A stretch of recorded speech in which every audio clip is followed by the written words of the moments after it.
Back in the PlayStation era, developer Insomniac was responsible for the successful Spyro platformers. But instead of riding the pink dragon into the next generation, it enlisted the services of the buddy cop team of Ratchet Clank. At first, the furry alien with the robot backpack seemed unlikely to carry the mantle, but blow up everything gameplay, incredible production values, and some witty writing went a long way. If you are being attacked by radioactive amoeboids, please press 1. Now, one of the stalwart franchises in the industry is ready to take on the SPUs and cell processor. But can this old Lombax learn new tricks?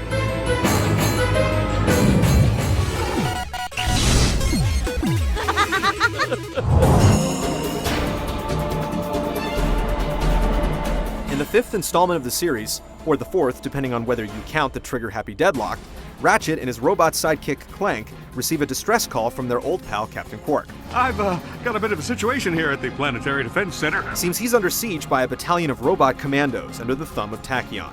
This little guy with a big mouth is bent on world domination and wiping Ratchet's species from the universe.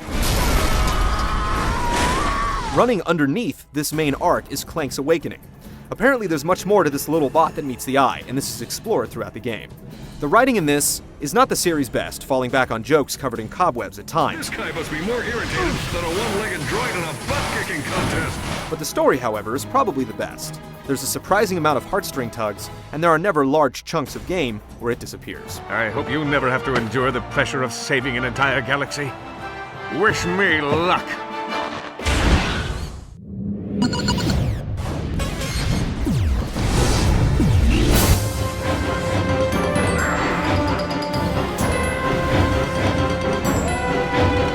Ratchet & Clank has always been a fairly linear affair, eluding the get a key here and take it there grind. The same holds true with Tools of Destruction. You'll find a few places where you won't have the proper instrument to open a new path, but the game does a clever job of bringing you back naturally through the story progression. This is definitely one of those games that you can put down for a week, come back, and get right into it. With a name like Tools of Destruction, you'd better bring the lumber, and it undoubtedly does. The arsenal is significantly upped with some arms that are truly satisfying. Each one can be leveled up using a hex system and the items that burst from enemies upon their termination. They also increase their wall up the more you use them, rewarding those who find a favorite and stick with it. After so many games in the series, you'd think that the weapon, device, and gadget ideas would be running dry, but that's definitely not the case. Mr. Zircon has got to be our favorite. This little trash-talking combat droid will buzz around Ratchet and Clank, protecting him at all costs. I shall let you live, little alien. Psych! Mr. Zircon lives only to kill. It's hard not to fall in love with the little guy. Other disposable soldiers include the plasma beasts, green creatures you can plant in the ground to surprise the enemy. And then there's the tornado launcher that does exactly what you'd think, and the Groovatron, the much publicized disco ball that leaves your enemies helplessly dancing. Discovering the new doohickeys is half the fun of the series, so we'll keep from spoiling too much, but you won't be disappointed. If the word platformer gives you nightmares of collecting every last note, coin, feather, and banana, you can rest easy. The collecting here is minimal, with most exchanges taking place at terminals poured all over the environments where you can upgrade your tech and armor. Bolts are about the only thing you'll be snatching up, and it's rewarding to do so when they're the fruits of the combat. Insomniac sticks to the tried and true here, resulting in an accessible, well-paced game that offers a solid dozen hours of play. Once it's completed, you can keep all your weapons and bolts and play through it again at a higher difficulty. But it would have been nice to have online cooperative play or some other feature generally endemic to the top-line games these days.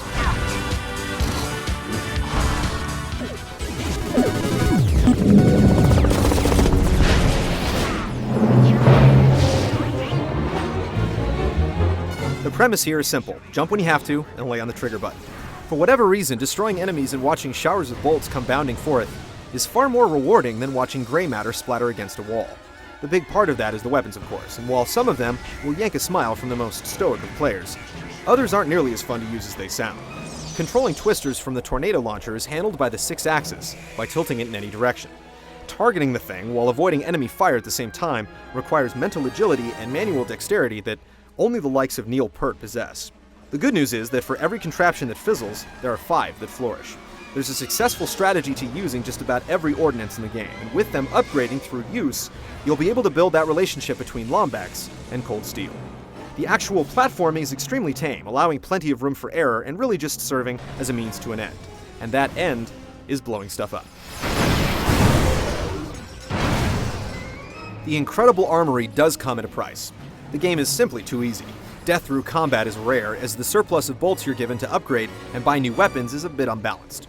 Tack on several armor sets, a save anywhere option, and generous opportunities at health replenishment, and you're looking at a game that's great for the little ones, but won't put up much of a fight with vets. So while little reward comes from player skill, the positive reinforcement you get from all the bolts and doodads are more than enough to carry you through.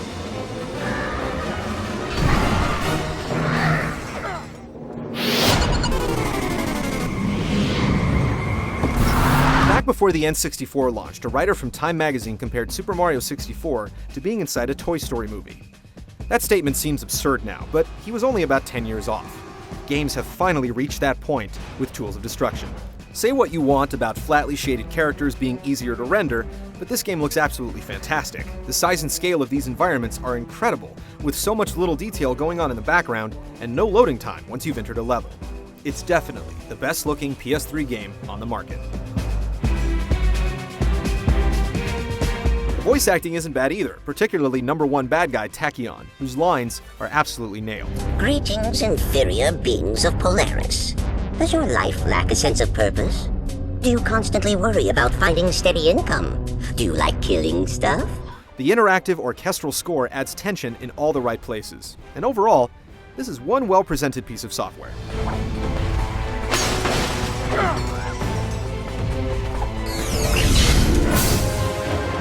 Pessimists will say that Ratchet Clank Future Tools of Destruction is basically the same game that Insomniac has been creating for half a decade, and they'll be right. The optimist will say that it's the best in a series of incredible games, and they'll also be right.